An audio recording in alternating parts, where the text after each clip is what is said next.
The main purpose of this video is to develop a well interface between your preparation, your study, and the presentation of answers in examination.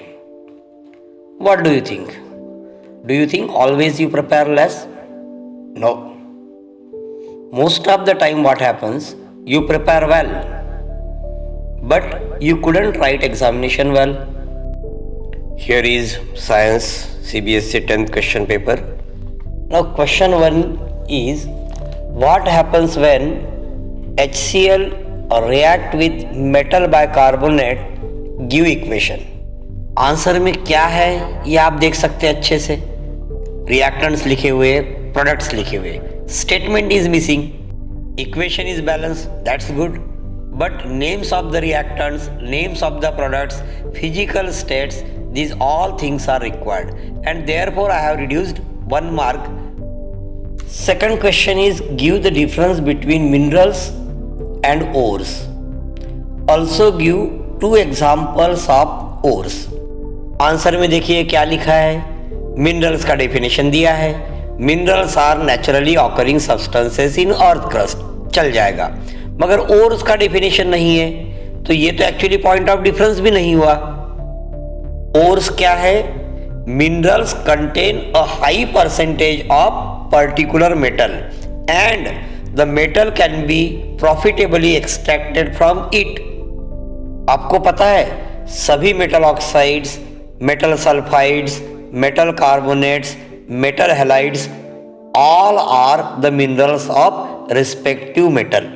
Book में दिए हुए mercury sulphide, copper sulphide, zinc sulphide, zinc carbonate, sodium chloride, these are all the examples of ores.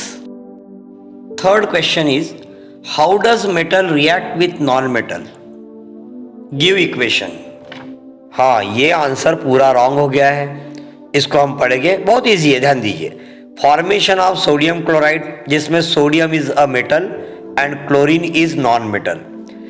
ये सब आपको पता है कि सारे मेटल्स इलेक्ट्रॉन लूजर होते हैं, तो सोडियम भी इलेक्ट्रॉन लूज करेगा, और जब भी कोई एलिमेंट इलेक्ट्रॉन लूज करता है तो उसके ऊपर पॉजिटिव चार्ज आता है और वो कैटायन में कन्वर्ट होता है.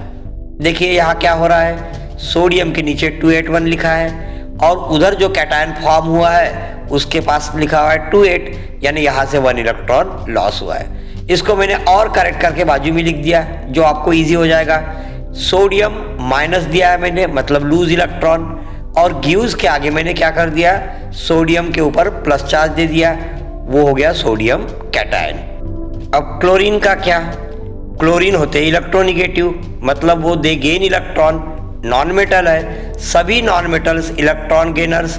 तो यहाँ भी क्लोरीन के पास क्या इलेक्ट्रॉनिक कॉन्फ़िगरेशन है, 287 प्लस 1 इलेक्ट्रॉन गेन करने के बाद क्या हो जाएगा, 288, और जो इलेक्ट्रॉन गेन किया है उस वजह से उसके ऊपर चार्ज क्या दिया हुआ है, माइनस चार्ज, वो बन गया क्लोराइड अनायन. थर्ड जो स्टेप है बहुत इंपॉर्टेंट स्टेप है. Here you can see very clearly a 1 dot above the sodium. What is that dot? वो डॉट उसके आउटर मोस्ट ऑर्बिट का 1 इलेक्ट्रॉन है, 281 में का 1. Now about around the chlorine you see there are 7 crosses shown. वो 7 crosses क्या है, 287 में के 7 आउटर मोस्ट इलेक्ट्रॉन्स हैं. गिव्स वाला एरो देखो, गिव्स वाले एरो में सोडियम के पास का डॉट गायब हो गया, मतलब सोडियम ने वो डॉट दे दिया. किसको?